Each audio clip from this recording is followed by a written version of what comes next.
ነህ ኢንጂነር ይልቃል? ሰላም መሳይ እንዴት አለ? እንዴት ሰነበትክ? ደህና ነው? እንግዲህ ብዙ ጊዜ ሆነን መሰለኛውን ደግሞ ካለው የኢትዮጵያ ፖለቲካ ሁኔታ አንፃር በፍጥነት ብዙ ነገሮች እየሆኑ ስላሉ ምናልባት ዛሬ የትኛውን አንስተን የትኛውን ካንተ ሐሳብንና መልከታን እንደምንጋራ አላውቅም። ብዙ ነገሮች ነው ያሉት። በአንዳንዱ ላይ ሰፋ አድርገን እንመለከታለን። ግን አጠቃላይ ሁኔታውን እንዴት እያየ ነው? በአማራ ክልል የሚደረገው ተጋድሎ በተለይ ከወሎ ዘመቻ ጋር ተያይዞ ብዙ ነገሮች እየተለወጡ ይገኛሉ። አገዛዙም በአሁን ሰዓት በደንብ እየተሰማው ምን ያህል ኪሳራ እየደረሰበት እንዳለ ህመሙ በደንብ እየገባው የመጣ ይመስላል። ከዚህ በተጨማሪም ፋኖ በዓለም አቀፍ ደረጃ ስሙ መነሳት እውቅና ማግኘትም ያገኘበትም ሁኔታ ነው የተፈጠረው። በመንግስታቱ ድርጅት አብይ አህመድ ያቀረበው ደብዳቤም ፋኖ ምን አይነት ኃይል እንደሆነ በግልጽ ያመላከተ ሆኖ የተገኘ ነው። ከዚህ ባሻገር ጭካኔም በመፈጸም ደረጃ በጣም ለጆሮ የሚዘገንኑ ነገሮች የተሰሙበትም አጋጣሚ ነው የተፈጠረው። የፋኖ ታጋይ ሴቶች ላይ የአብይ አህመድ ወታደሮች የፈጸሙት የጭካኔ ተግባር እንደዚሁ መነጋገሪያ ሆኖ ነው ሰሞኑንም የዘለቀው። አብይ አህመድ ከጫፍ እስከ ጫፍ ወታደራዊ ምልመላ እያደረገ ያለበት በተለይ በኦሮሚያ ክልል ከሚሊሻ ልዩ ኃይሉን ጨምሮ ፖሊሶችንም ወደ መደበኛ ሰራዊት እንዲቀየሩ በማድረግ ስልጠና ሰጥቶ በከፍተኛ ቁጥር አማራ ክልል ያስገባበት ሁኔታም ነው ያለው። ነገሮች እየተለዋወጡ ነው። እንደው አጠቃላይ ሁኔታውን በዝርዝር እያንዳንዱ ላይ መጣበታለሁ። ግን እንዴት እያየ ሆነ ያለው? ልክ ነህ መሳይ እንዳልከው ነው። አሁን ለእንትኑ ምንድነው እየሆኑ ያሉት ነገሮች በጣም በግልጽ በሚታዩ ሁኔታዎች ውጤታቸው እየታየ መጥቷል። ማንም ሰው ሊረዳቸውና ሊገነዘባቸው በሚችል ሁኔታ የሰራዊት ምርኮ መሬት ላይ ያለው በሺዎች የሚማረኩበትና የሚገደሉበት ሽምቅ ተዋጊ የመንግስትን ሰራዊት እንደ በግ የሚነዳበት ደረጃ ላይ ደርሰናል። በዚህም የተያያዘ የህዝብ ቅቡልነቱ የመንግስት ከጊዜ ወደ ጊዜ በእጅጉ እየወረደና እየተንቆጣቆተ መጥቷል። ያንንም ለመሸፈን የሚያረጉት መደናበርና መደናገጥ ምንም አልጨብጥላቸው ብሏል። ከዚሁ ከጦርነቱም ጋር ከኑሮ ውድነቱ ጋር አጠቃላይ ያለው የኢኮኖሚና የፖለቲካ የጸጥታ ቀውስ ተያይዞ የኢትዮጵያ ህዝብ መላወሻ አጥቶ በጣም ከባድ በሆነ የኑሮ ውድነት እየተሰቃየ ነው ያለው። ስለዚህ ይሄን ሁሉ ነገር እንግዲህ በየደረጃው ፊት ለፊት ችግሩን ተጋፍጦ መፍታት የዚህ መንግስት ወይም መንግስት ከተባለ የባህሪው አይደለም። ስለዚህ ነገሮችን ሁሉ እንደሌሉ መካድና እነዛን ነገሮች በአጭር ጊዜ የህዝብ ግንኙነት ለመሸፈን መጣጣር የተለመደ ስራው ነውና ያንን ለማድረግ እንግዲህ ያሉት ጥያቄዎች የታወቁ ናቸው። በትግራይ ውስጥ ከባድ ውጥረት አለ። ከኤርትራ ጋርም ራሱ የለኮሰው ነገር ከባድ ውጥረት አለ። በሱዳን በኩልም እንደዚሁ ያለው ውጥረት በጣም ጨምሯል። የሀገር ውስጥ ታጋዮችም በጣም በከፍተኛ ሁኔታ በተግባር ውጤት እያስመዘገቡ ነው ያሉት። ይሄ ነገር ሲያስጨንቀው አሁን ደግሞ እንግዲህ የመጨረሻ ቀደም ያልከውን ምሽጌ የሚለውን ሁኔታ ህዝብን ከህዝብ ማጋጨት የመጨረሻ ለኦሮሞ ህዝብ ውስጥ ለመደበቅ መጣር ወይም ደግሞ የኦሮሞን ኢሊት ከጎኑ ለማሰለፍ ይጠቅመኛል ያላቸውን ነገሮች ሁሉ ለመያዝ ይጣጣራል። አሁን ባለፈው ሶፎሞር ዋሻ ውስጥ ሂዶ ሲሰራ የነበረው ድራማና የቀድሞ የኦህዴድ አመራሮችን ሰብስቦ ያደረገው ነገር እንግዲህ ከዛ የመነጨ ነው። የመጨረሻ ምሽጌ ሁሉ ተናደ፣ የኦሮሞ ኢሊትም ተከፋፍሎብኛል። ስለዚህ በተለመደው የችግር አፈታት ዘዴው እሱ በፎቶ ተነስቶ አንድ ነገር ለማድረግ ነው። ትግራይ ውስጥም እንደዚሁ ያለው ሁኔታ ከጊዜ ወደ ጊዜ ከእጁ እየወጣ ስላስቸገረው አዲስ ደግሞ ፎቶ በመነሳት ይጠቅሙኝ እንደሆን ብሎ ጀነራል ጻድቃንንና ጌታቸውንም ከዛ ቡድን ውስጥ ጨምሮ በአማራ ተስፋ የቆረጠ ይመስላል። ተመስገንን አዝሎ መዞሩን ትቶት አሁን ደግሞ በዚህ ሁኔታ ውስጥ ሆኗልና እንግዲህ ይሄ በፎቶ የትም ነገር እንዳልተፈጠረ ሁሉ ፎቶ ነው። መሬት ላይ ያለው ነገር ዋና ነው። መሬት ላይ ያለው ነገር ደግሞ የኢኮኖሚ ችግሩ ሰማይ ደርሷል። ህዝቡ በጣም መሮታል። የታጋዮችም ያደረጃጀትና ግዳጅ የመፈጸም ኃይላቸው በጣም በርክቷል። ሰራዊቱም በሞራሉ እየተንቆታቆተ በጅምላ እጅ እየሰጠና እየተማረከ መሆኑን ነው የሚያሳየውና በአጠቃላይ ያለው ነገር እንዳልከው የአብይ መንግስት ወደ ፍጻሜው የተጠጋ መሆኑን ማንም ሰው ሊረዳው በሚችለው መልኩ እየታየ ነው። ኢንጂነር ይልቃል ምናልባት እንዳንተ ፖለቲከኞች ምናልባት አንተን ያው አጠቃላይ የኢትዮጵያ የፖለቲካ መድረክ ላይ የምናገኝ በመሆኑ ወደ አንድ ብሔር ወይ ወደ አንድ የፖለቲካ ማህበረሰብ መድቦ መመልከት የሚቻል አይደለም። ነገር ግን ያው በአማራ ፖለቲካ የሚገልጹም አሉ። የአማራ ፖለቲካ ለምንድነው ትርጉም ያለው ወጥ የሆነ የአብይ አህመድ? ምክንያቱም የአማራ ፖለቲካ በጠነከረ ቁጥር የሚደረገው ትግልም መስመር በያዘ ቁጥር ለውጡ የመምጣቱ እድል ሰፊ ይሆናል። አማራ በተዳከመ ቁጥር የአማራ አካባቢ የሚደረገው እንቅስቃሴ እንደው ትንሽ ድካም በተሰማው ቁጥር የአብይ አህመድ እድሜ ይራዘማል የሚል ነውና በአንድም ይሁን በሌላ ትግሉ በመራዘሙ ለውጡ በመራቁ ረገድ የፖለቲከኞችና የሊቃን ስም እየተነሳ ነው ያለውና ስለሱም ትንሽ ሐሳብ የምንለዋወጥ እንደሚሆን ተስፋ አደርጋለሁ። አንዳንድ መረጃዎችን ላንሳ። እንግዲህ ምርጫ በተመለከተ የአብይ አህመድ አገዛዝ አጀንዳውን ወደፊት ይዞት መጥቷል። ሰሞኑን የፖለቲካ ፓርቲዎችን ሰብስበው ነበረ። በዚህም የፖለቲካ ፓርቲዎቹ በአብዛኛው እውነት ለመናገር መረጃው እንደሰማነው ከሆነ እነዚህ አጃቢ የሚባሉትም ሳይቀሩ ነው የሀገሪቱ ሰላም ካልተስተካከለም ደህንነት ካልመጣ ለመቀስቀስም ሆነ እዚህም እዛም ለመንቀሳቀስ የሚያስችል የሰላም ሁኔታ ከሌለ ምርጫውን ማካሄድ አይቻልም ብለው የምርጫ ቦርድን ወጥረው እንደያዙ ነው የሰማነው። ምርጫ ቦርድ የጊዜ ሰሌዳ ላይ ውይይት እንዲደረግ ነበር አጀንዳ ቀርጾ የመጣው። በዚህ ቀን ይካሄዳል፣ በዚህ ቀን እዛ ላይ እንዲወያዩ ነበር። ግን ያ አጀንዳ ተዘንግቶ በአብዛኛው የተወራው ስለ ሰላምና ደህንነት ጉዳይ ነበረ። እንደው ኢንጂነር ይልቃል አብይ አህመድን በራሱ ሰነድ አዘጋጅቷል። በሚቀጥሉት 3 ወራትና 6 ወራት ሰላሙን ማናመጣ ከሆነ ኦሮሚያና አማራ ክልል ያለው ሁኔታ ካልተቆጣጠር ነው እናራዝማለን ብሏል። ሰነድ አዘጋጅተዋል። ዓለም ሊንጫጫ ይችላል። እኚህ ምዕራባውያን ሀገራት ለምን ምርጫው ተራዘመ ሊሉ ይችላሉ። የምናስቀድመው ግን የፓርቲያችን ህልውና ነው በሚል ለማራዘም ተዘጋጅተዋል። እንዴት ማየት ይቻላል? ኢትዮጵያ ውስጥ ምርጫ ለማካሄድ የሚያስችል ምን አይነት እንደው አስቻይ ሁኔታዎች አሉ ብለህ ታስባለህ? አንደኛ ይሄ ያራዝማለሁ አላራዝምም የሚለው እሱ አይደለም የሚያራዝመው። ኢትዮጵያ ውስጥ አሁን ስለ ሰላማዊ የስልጣን ሽግግርና ምርጫ የሚባለው ነገር የማይቻልበት ሁኔታ እንዳለና ኢትዮጵያ በለውጥ ምጥ ውስጥ በመሆኗ አጠቃላይ በህዝባዊ አመጽ የተቀላቀለበት የጠመንጃ ትግል ውስጥ እንደተገባና ህዝብ የህልውና ትግል ውስጥ ገብቶ ያለበት ሁኔታ ነው እና ሁሉም የህብረተሰብ ክፍል ለመኖር አደጋ አጋጥሞኝ የህልውና ዋስትና አለኝ ብሎ ባለበት ሁኔታና በዚህ ደረጃ በምትገኝ ኢትዮጵያ ላይ ስለ ምርጫ የሚያስብ ሰው ካለ እንደ አብይ አይነት ከእውነት ጋር የተጣላ በሽተኛ ሰው ሳይኮፓት መሆን አለበት።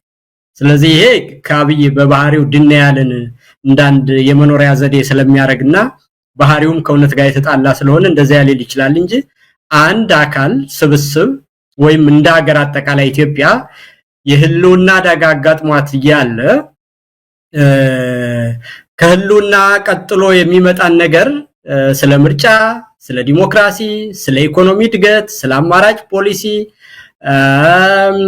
ስለ ፓርቲ ይሄኛውና ያኛው ያሸንፋል የሚባል ነገር በጣም ሩቅ ነገር ነውና ኢትዮጵያ የምትገኝበት ሁኔታ አሁን ሁሉም የህብረተሰብ ክፍል በሚባል ደረጃ ስለመኖርና አጠቃላይም ደግሞ ኢትዮጵያ ስለመቀጠል እየተነጋገርን ባለንበት ሁኔታ ስለ ምርጫ የሚያወራ ሰው ደንቆሮ መሆን አለበት ወይም ከእውነት ጋር የተጣላ ሰው መሆን አለበት።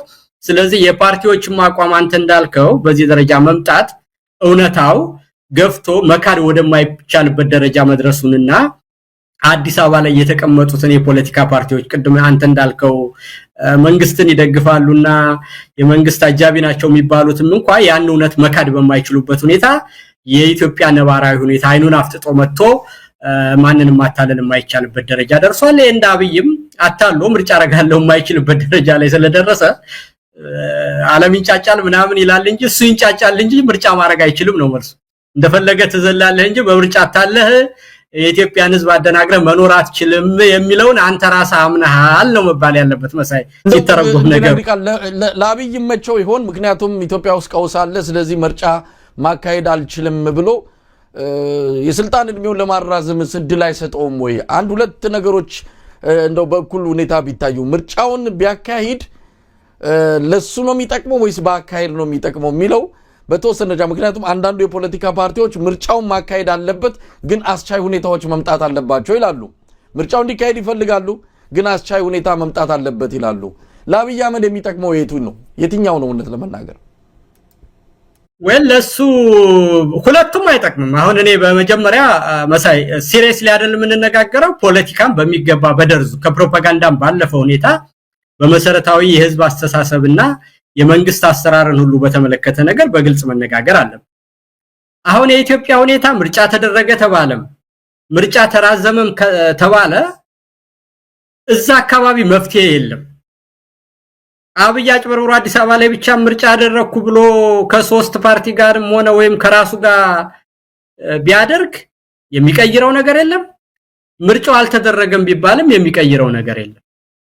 ምናልባት የሚሆነው ነገር ምንድነው ካልከኝ ከዚህ በኋላ አብይ ህጋዊ መንግስት ነኝ ብሎ የሚናገርበት ሁኔታ ማብቃቱን ቀጥሎም ደግሞ በህግ የተመረጥኩ መንግስት ነኝ እያለ ማጭበርበር የማይችልበትም ዓለም ሁሉ የኢትዮጵያ ሁኔታ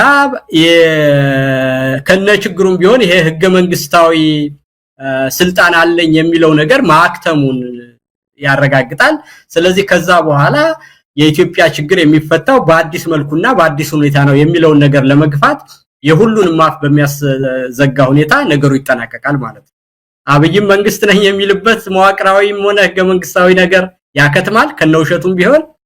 ከዛም በኋላ በአለም ላይ ያሉ አካላት ሁሉ አብይን እንደ ህጋዊ መንግስት የሚቆጥሩበት ህጋዊ መሰረትና ዓለም አቀፋዊም ሆነ የኢትዮጵያ ህግ አይኖርም።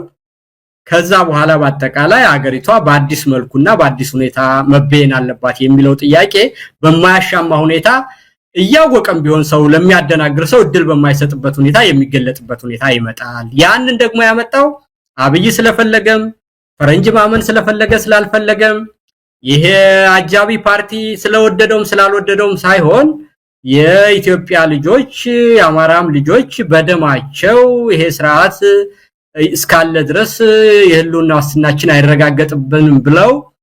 አይረጋገጥም በሚል ስለዚህ የህልውናችን እንዲረጋገጥና የኢትዮጵያውያንም ሁሉ የሚፈልጉትን አይነት ስርዓት መበየን ካለባቸው አብይ መወገድ አለበት የሚለው አቋም ሌላ ነገር ማሰብ እንዳይችል በደማቸው ያረጋገጡት ነገር ስለሆነ ነው። መሳይ ኢንጂነር ሊቃል እንደ አንዳንድ ክስተቶችን እንደው በመረጃ ደረጃ ያሉትን ላንሳ። ምክንያቱም እነዚህ ነገሮች አንድ ላይ አገናኝተን አያይዘን ስንመለከት ኢትዮጵያ የት ነው ያለችው የሚለው ነገር በደንብ ስለሚያሳየን ነው።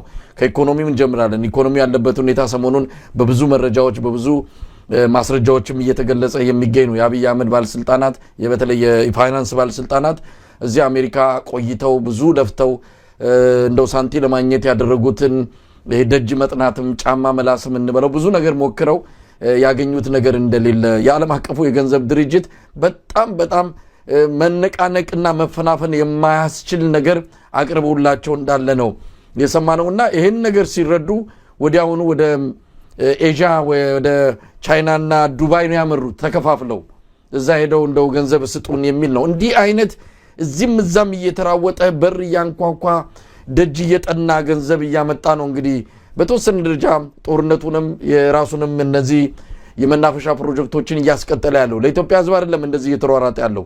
እነዚህ ነገሮች እያየን በአሁን ሰዓት ከሰላም አንጻር ደግሞ በየቦታው ቀውስ ተፈጥሯል። በአርባ ምንጭና በኮንሶ መሃል ባለ አካባቢ በተፈጠረ የግጭት ሁኔታ በአሁን ሰዓት የመንገድ አጠቃላይ አገልግሎት ተዘግቷል። በቦረናም እንደዚሁ ተመሳሳይ ነገር አለ። ወደ ሞያሌ መሄድ አይችልም የቦረና ህዝብ። በተለያዩ የኢትዮጵያ አካባቢዎች ሰሞኑንም በምዕራብ ሸዋ በተፈጸመ የመንግስት ወለድ ጥቃት ይህንን በደንብ አስመረን ማየት አለብን። ምክንያቱም ወደ ኋላ ላይ ከምናነሳው ርዕስ ጋርም ስለሚገናኝ ነው። አብይ አህመድ ተስፋ ሲቆርጥ ኢትዮጵያ ላይ የእርስ በርስ ጦርነት ሊያፈነዳ እንደሚችል ከምንጊዜውም በላይ ምልክት ያየነበት ነው። እዛ ወሎ ላይ ሲሸነፍ ምዕራብ ሸዋ ላይ ሄዶ በራሱ ታጣቂዎች ሰላማዊ ሰዎችን በጅምላ የገደለበት ሁኔታ ነው ያለው። እዛም ያለው የሰላም ሁኔታ፣ ጋምቤላ ያለው የሰላም ሁኔታ፣ ቤንሻንጉል በብዙ የኢትዮጵያ አካባቢዎች ቀውስን ያለው ኢንጂነር ይልቃል። ከዛ ባለፈ ህዝቡ ለህዝባዊ ቤተኝነት አደባባይ እየወጣ ነው። ይህን እኔ እናንተ በምንነጋገርበት ሰዓት የአፋር ህዝብ ገዋኔ አካባቢ፣ ኮለባ አካባቢ እንደዚሁ ህዝባዊ ቤተኝነት እያከናወነ ነው ያለው። በሲዳማ መምህራን አደባባይ ወጥተዋል። በሃዲያም በተመሳሳይ ብዙ ቦታዎች ህዝባዊ ቢተኝነት እየፈነዱ እንዳለ እያየን እንገኛለን። ስለዚህ አብይ አህመድ ሚዲያዎች ላይ የሚሰማው ኢትዮጵያ ሰላም ናት፣ ኢትዮጵያ ስኬት ላይ ናት ከሚለው በተቃራኒ መሬት ላይ ያለው ነገር የኢትዮጵያን ወቅታዊና ነባራዊ ሁኔታ የሚያሳይ እንደሆነ ነው ምናምነውና እንደው በዚህ አንፃር ምን ማለት ይቻላል? ዓለምን ለማደናገር ብዙ እየጣረ ነው፣ ግን ዓለም ተረድቶታል፣ የኢትዮጵያ ህዝብም አውቆታል። የቀረው ማን እንደሆነ ግራ የሚያጋባ ነው እንጂ ንልቃል። እሱ ነው መሳይ። እንግዲህ አንዳንድ ጊዜ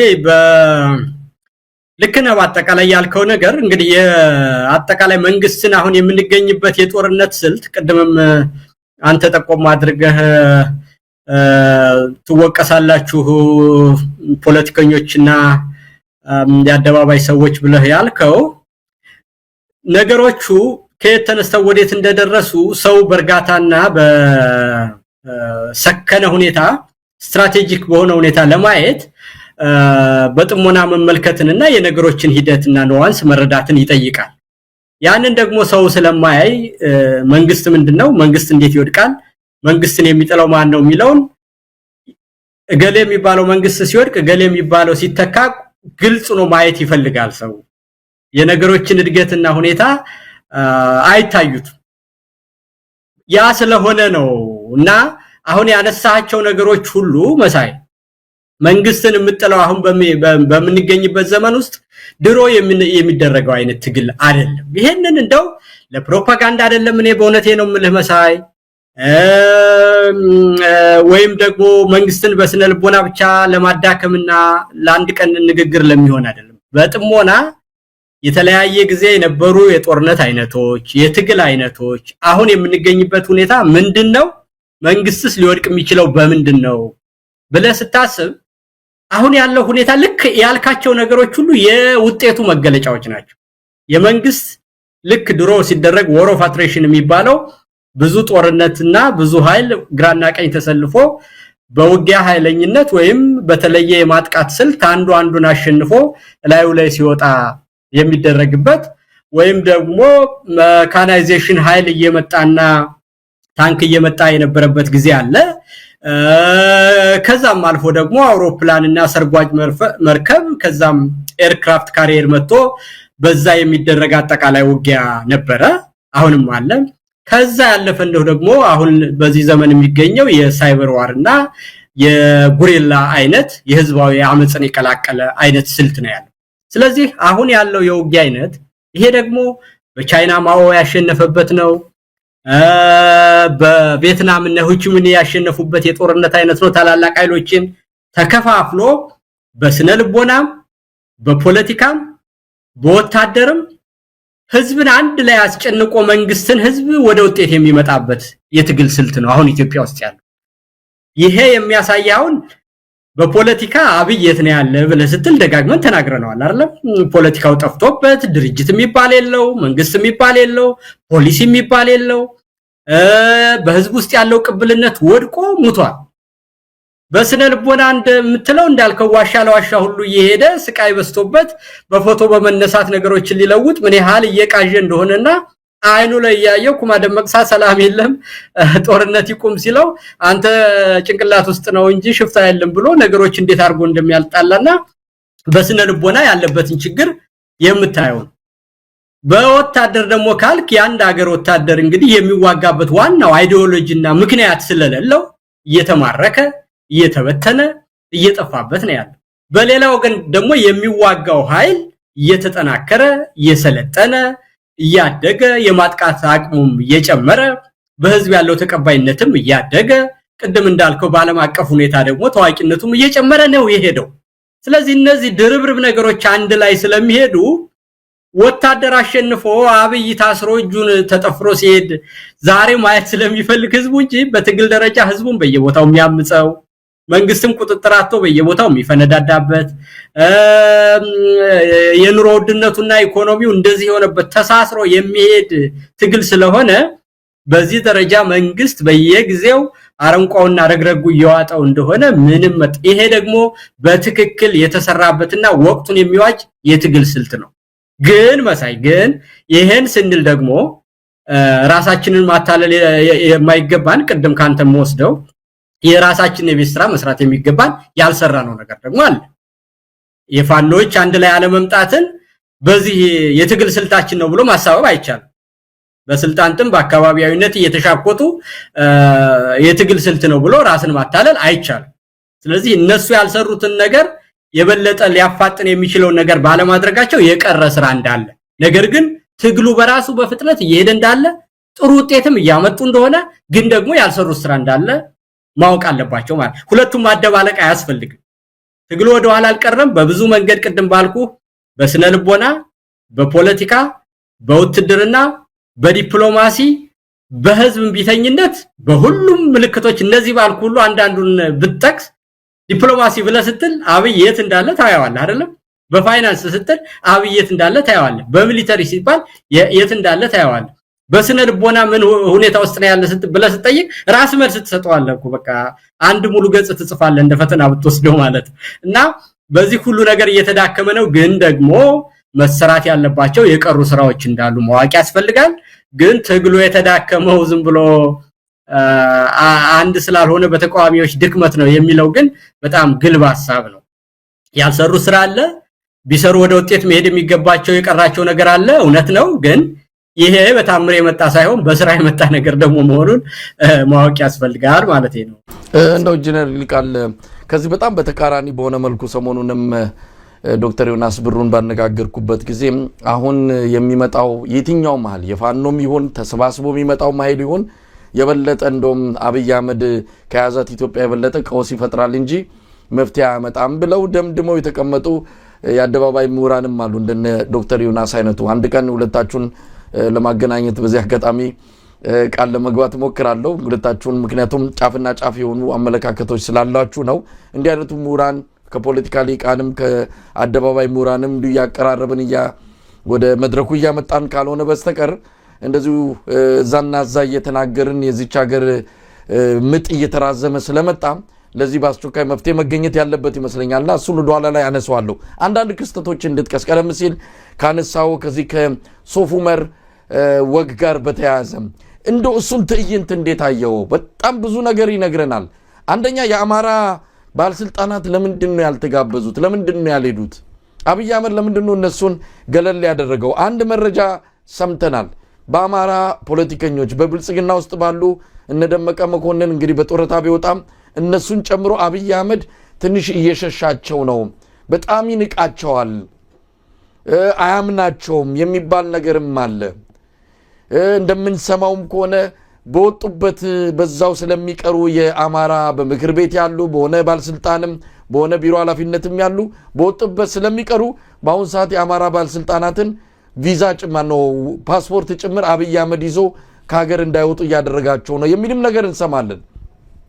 ሆነም ቀረም በዚህ በሶፍ ዑመር ወግ ላይ ለምንድነው የአማራ ባለስልጣናት ያልተካተቱት ከትግራይ ተካተቱ እንደውም የኦህዴድ የቀድሞ ባለስልጣናትን በሙሉ አጅቦ ነው ይዟቸው ሄደው አንድም ፈርቶ ነው መፈንቅለ መንግስት ስለፈራ ነው ሰሞኑን የሚታየው ነገር በጣም ለአብይ አህመድ ስጋት ውስጥ ስለከተተው ነው ይዟቸው ሄደው የሚባልም ነገር አለ ለማንኛውም ይሄ አጠቃላይ የሶፍ ዑመር ወግ ምን ይነግረናል ኢንጂነር ይልቃል አብይ አህመድ በዛ ላይ ብዙ ነገር ተናግሯል ቀደም ሲል የተከስነውም አለ ሽፍታ ነው አሁን ሰዓት በኢትዮጵያ ያለው በፊትም ነበረ በፊት የማይታወቀው ፌስቡክ እና ዩቲዩብ ስለሌለ እንጂ በፊትም ነበረ ኢትዮጵያ ባለፉት 100 ዓመታት ሰላም አግኝታ አታውቅም አለ ይሄን ጨምሮ ብዙ ነገሮች ያነሳቸዋልና የሶፍ ዑመር ወግን እንዴት ተመለከትከው አጠቃላይ የአብይ አህመድን ወቅታዊና ቀጣይ አካሄዱ ምን ሊሆን እንደሚችል የሚነግረን ነገር አይኖርም የሚያሳይ ነገር አለው መሳይ ምንም ግልጽ ነው ይሄ አንደኛ ሲሪየስ አይደለም ሲያወራ ስለ 100 ዓመት ታሪክ እያወራ አጼ ቴዎድሮስንና አጼ ዮሐንስን ያወራል እነሱ የነበሩበት ዘመን በ19ኛው ክፍለ ዘመን ነው እንጂ በ20ኛው ክፍለ ዘመንና በ21ኛው ክፍለ ዘመን አይደለም እና ይሄ አሁን ምን ማለት ነው ይሄ ስለ 100 ዓመት ካወራ በ18 ምናምን ላይ የነበሩ በ1880 እንደዚህ የነበሩ መሪዎችን ማንሳት ያንን ራሱ ስለሚያወራው ነገር ምንም አይነት ግንዛቤ እንደሌለውና ሲሪየስ አለመሆኑ ዝም ብሎ ለአፉ ብቻ ይመጣለትን እንጂ እውነት አይደለም የሚያወራው ነገር መሳይ በቃ ምን አሁን ይሄ አንድ ውሸት መሆኑ ነው። ሁለተኛ የዛሬ 100 ዓመት ጦርነት ውስጥ ስለነበርና አብይም ጦርነት ውስጥ እንዲያቆየን ነው የመጣ ማለት ነው። ባጽ ዮሐንስ ጊዜ ወይም ባጽ ቴዎድሮስ ጊዜ ጦርነት ስላለ ከ100 ዓመት በኋላ እኔም ሰውን ጦርነት ቢኖር ችግር የለም እንደው ጉድ እኮ ነው እናት። ግን እሱ የመጣ ከአቶ ኃይለ ማርያምም የተሻለ ነገር አደርጋለሁ ብሎ ለውጥ ከዛ በኋላ ያድግንም አፍርሶ ኢትዮጵያን ወደ ተለየ ነገር ወስዳለሁ ብሎ ነው የመጣው አይደል? ስለዚህ ከ100 ዓመት በፊት ወደ ኋላ ስለነበረ ነገር ጋር ራሱን ካወዳደረ ለውጥ የሚባለው የተሻለ ነገር ኢትዮጵያን ማምጣት የሚባለው ነገር አብቅቶበታል ማለት ነውና ኮምፓሪዝን ራሱ የሚሰራው በተለየ ዘመን በተለየ ሁኔታ የነበረ ነገር ነው። ያንንም ሁሉ ደግሞ አልፈ ከዛ በኋላ ደግሞ ስታየው እውነቱ ምን ይመስላል ካልክ ህግና ስርዓት ተከብሮ ዳር ላይ አንዳንድ ባለጌና ህገወጥ በሽፍትነት የሚያደርገውን ሁኔታ አስቸኳይ ጊዜ አዋጅ አውጆ አጠቃላይ መከላከያው በክፍለ ጦር ደረጃ እየተማረከ የዓለም ዲፕሎማሲ ሁሉ በዚህ ደረጃ እያደረገ ያለን አይን ያወጣ ነገር በመቶዎች በሺዎች ሲሰለጥኑ ያየ ጦር በእዝና በክፍለ ጦር እየተመራ ያየ ያም በለየለት ጦርነት ውስጥ ጀነራሎቹ በእያንዳንዱ መንደር ውስጥ ገብተው ጦርነት እየመሩ መግለጫ እየሰጡ ያለ ከዛ ደግሞ አንድ ትልቅ ሰው የሆነ ሰው እዛው መንግስት ውስጥ የቆየ ሰው የሚነግረውን ነገር አንተ ጭንቅላት አይሰራም አታ የምታየው ነገር ሁሉ ሸት ነው ብሎ ሲናገር አብይ ቅድም እንዳልኩ በስነ ልቦናም ችግር ላይ መሆኑን ነውና እንደውም በዛ ንግግር ውስጥ አቶ ኩማ ደመቅሳ እዛ ከሚያሽቃብጡትና ዝም ብለው ተረተረት እየሰሙ አፋቸውን ከሚከፍቱ ሰዎች በዚህ ሀገር ቋንቋ ዘኦንሊ አዳልት ይዘሩም በቃ የልጆች ጨዋታ ሆኖ ግን የበሰለና በእኛ ሀገር ቋንቋም ከሆነ ምራቁን ያዋጠ ሰው እና ለውነት የቀረበ የተናገረ ሰው አቶ ኩማ መሆኑን በዚህ ደረጃ ያሳያል። አብይ ግን ወይ እብድ ነው ወይ ከውነት የተፋታ ሰው ነው የምትለውና ይሄ ደግሞ የሚያሳይህ ከሰውነት ገጽታውና ከእንቅስቃሴው ጨምሮ ስታይ አብይ ያለ ጥርጥር ችግር ላይ መሆኑን በሚገባ ያሳያል መሳይ። እንደው ለምን አስፈለገ ይሄ? ምናልባት በወሎ የደረሰው ሽንፈት አለ፣ በተለያዩ አካባቢዎች የሚመጣ የህዝብ ተቃውሞ አለ።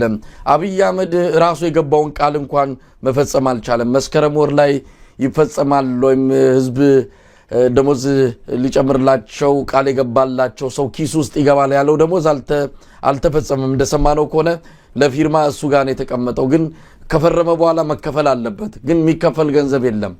ስለዚህ ብዙ ጭንቀት፣ ብዙ ቀዳዳ፣ ብዙ ያልተሟሉ ነገሮች ስላሉ እነዚህን ነገሮች እንደው ለማድበስበስ በእንደዚህ አይነት የቴሌቪዥን ዲስኩር ኢትዮጵያ አድጋለች፣ ተመንድጋለች፣ እኛንን ማየት ያቃተን እንዴ ያለፉት እኮ ነገስታት ምንም ያወረሱን ነገር የለም ማንድነው ሶፍ ዑመርን እንኳን በዚህ ሁኔታ ነው ተተውልን ሄዱት የሚል የትላንቱን ተጠያቂ ማድረግ ዛሬ ላይ እነሱ ያልሰሩትን ብዙ ያመጡትን ጣጣና መከራ ለባለፈው ትውልድ ያላከኩ ሜድን የፈለገውና እነዚህ ሰዎችስ አሁን አብረው ተሄዱት እነ ኩማ ደመቅሳ በእርግጥ በተወሰነ ደረጃ አብይን የሚፈትን ጥያቄ አቅርቦ ሊሆን ይችላል።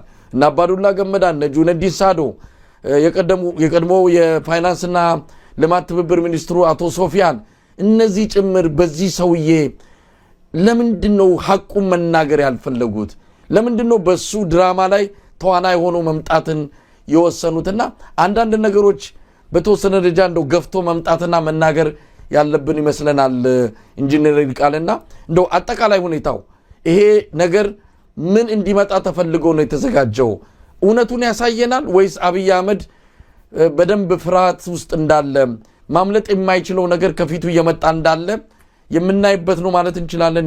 የሶፍ ዑመሩ ወግ አው ትክክል ነው እኮ መሳይው። አሁን እዛ መጀመሪያውኑ ስታይ የግንኙነታቸው ደረጃ የምናምን እኔ በጣም ይገርመኛል እኮ ነው ማለት አሁን እንደው በጣም እየሰለቸኝ የመጣ ነገር አንድ ሰው የሁሉ ነገር አዋቂ ሆኖ እነዚህ ሰዎች በእድሜያቸው ሙሉ የሰሩ ልምድ ያላቸው የቤተሰብ ኃላፊ የሆኑ በተለያየ ደረጃ ሀገራችን አገልግለናል የሚሉ ሰው ሁሉን ነገር አንድ ሰው እንደሚያውቅ አድርጎ ሲሰብክ ያን ያህል ሲያወራ ምን ማለት ነው? ይሄ ምንድነው? ሁለት ሰው እንኳን ሲያወራ በትክክል እንደው እኩል እድሜና እኩል ኃላፊነት ላይ ያለ ሰው ምን ማለት ነው? ያ በራሱ አሁን ያ ምንድነው? ድርጅት አያስፈልግም? ሰዎች ሁሉ ምንም አያውቁም? እዛ የተሰበሰቡ ሰዎች አብሯቸው ያደገ ትንሽዬ ልጅ የሁሉ ነገር አዋቂ ሆኖ እዛ ውስጥ ሲያወራ ምን የሚሉት ነገር ነው የምልህ። እንደው የኢትዮጵያዊነትም የለበትም፣ ድርጅት የለበትም፣ የመንግስት አሰራር የሚባል የለበትም። እና ይሄ በእውነት አይደለም። እኔ እንደው በአብይ ከባድ የሆነ የስነ ልቦና ችግር ውስጥ ነው ያለው። ግን ማድረግ የሚፈልገው ምንድነው? አሁን የኦሮሞ ህዝብ አንድ የመጨረሻ ምሽጌ እሱ ነውና ያን ደግሞ ኦሮሞ ተከፋፍሏል ብሎ በእያንዳንዱ ነገር በበላባዩና በጥቅሙ እዛ ውስጥ ብዙ እሱ የሰራው ጥፋት ብዙ ነገር አለ። እንደምታየው የሚያደርገው ነገር በቴዎርጊሳን በምን አይነት አሰቃቂ ሁኔታ እንደገደለው አይታል አይደለም? እጁን በመኪና አስረው ሜዳ ላይ ወስደው ካረፈበት አድርገው የደረሰውን ነገር ይታወቃል። ያንን ወጣት ልጅ መሳሪያ አንገቱ ላይ አጥገው በአደባባይ ሲረሽኑ ታይቷል። የተለያዩ አባገዳዎችን በተለያየ ጊዜ የቦረናዎችን ሲረሽናቸው እንዴት እንደነበረ ይታወቃል። አሁንም በየአደባባዩ የኦሮሞን ህዝብ ፍዳውን እያሳየው ስለሆነ ያ በኦሮሞ ህዝብም ውስጥ ከባድ ቅሬታ እንዳለ በኦሮሞ ሊቃን ውስጥም ደግሞ ይሄ የሱ ጋር አንድ ክሊክና የቢዝነስ ኤሊት ፈጥረው ከሽመልስ አብዲሳ ጋር የዘረፋ ቡድን አቋቁመዋል። ያ እውነተኛ ህዝባዊ የሆኑትንም አካባቢያዊነትንም አጠቃላይ የአብይ አስተዳደርን በተመለከተ ትልቅ ቅሬታ እየተፈጠረበት ስለሆነ ያንን በፎቶ ለመሸፈን ሁሉም ሰዎች ከኔ ጋር ናቸው በሉልኝና ፎቶ ይነሱ፣ ስለዚህ እኔ ኦሮሞ ነኝ፣ እዚህም ያሉ ኦሮሞ ናቸው፣ የተገኘነውም ኦሮሞ ቦታ ነው ብሎ ያንን እንግዲህ በፎቶ መልእክት ለማስተላለፍ ነው። ይሄ እንግዲህ አብይ ሁሉ ጊዜ አንድ ነገር ሲያደርግ አንድ ችግር ጭንቅላት ውስጥ እያሰቃየው እንደሆነ የታወቀ ነገር ነውና እንዳልኩ በዛ ደረጃ ያለ ነው። በተረፈ የአማራዎች ነገር ምንም በግልጽ የሚታወቅ ነገር ነው። ምንድነው ህዝቡም ቢብሏቸዋል፣ ለሱ ውጤት ማምጣት አልቻሉም። እነሱም ደግሞ በየጊዜው ህዝብ እየራቃቸውና አሽከርነቱ ሲሰለቻቸው መለገም ጀምረዋል ይመስለኛል። ያ ነገር እሱንም ተስፋ አስቆርጦታል። እነሱም ደግሞ በተለያየ መንገድ በህዝብና በዘመዶቻቸውም በወገኖቻቸውም እየተጠሉ ሲመጡ በአጠቃላይ ምንድነው የመራራቁና ይሄ ከውነት በፍጹም የተፋታ ነገር መናገሩ ራሳቸውን እያሳፈራቸው ስለመጣ ትንሽ ሸሸት ያሉት ይመስለኛል። በዛ ምክንያት ደግሞ እሱም ሁሉ ጊዜ ወረተኛ ነው የራቃቸውና ያሸሻቸው ይመስለኛል። መሳይ እንግዲህ ሌላ አንድ ክስተትንም እንደዚሁ አንስቼም አስተያየትን ብናገኝ ጥሩ ነው። የአብይ አህመድ ባለስልጣናት ወደ አፋር አካባቢ አቅንተዋል። ኤርትራ ድንበር ወይም ደግሞ ከአሰብ 57 ኪሎ ሜትር ነው የተባለው። አንዳንድ ሰዎች ኪሎ ሜትሩን በጣም አቅርበው 35 የሚያደርሱት አሉ። ለማንኛውም የአብይ አህመድ የደህንነት ሚኒስትሩ አቶ ሬድዋን ሁሴንና የምስራቅ አፍሪካ አማካሪው አቶ ጌታቸው ረዳ ሌሎችን አጅበው ወደ አፋር ድንበር ሄደው ነበረ። ይህንን እንዴት አየው? ሰሞኑን የኤርትራና የኢትዮጵያ ጉዳይ አሁንም ወደ ለየለት ጦርነት ሊገባ ይችላል ብለዋል ፎሬን ፖሊሲ የተባለው የአሜሪካ ተነባቢ የሆነ መጽሔት። ጦርነቱ መፈንዳቱ አይቀርም የሚል